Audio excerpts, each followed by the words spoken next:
doon ang konting tubig.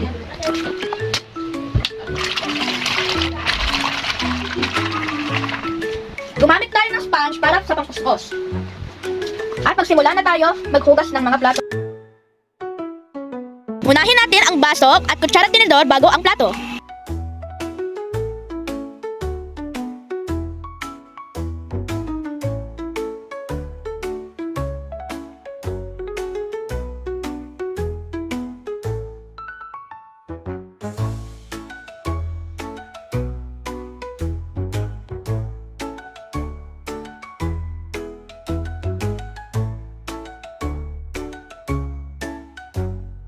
Pwede ko na banlawan ang mga kasangkapan gamit ang palanggana na may tubig. Unahin ko muna ang baso at kutsara.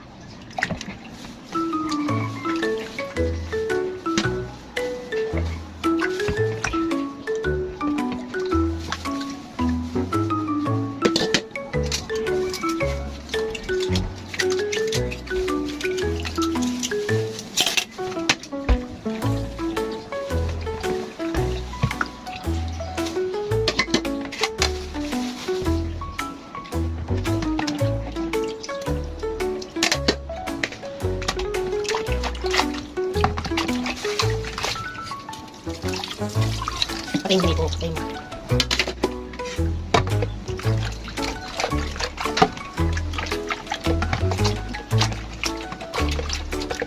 Ayan. Punasan natin ang lababo para maging malinis. O patuyuin ang mga kasangkapan. Pagkatapos ko pong patuyuin at punasan, ilagay na po sa tamang lalagyan.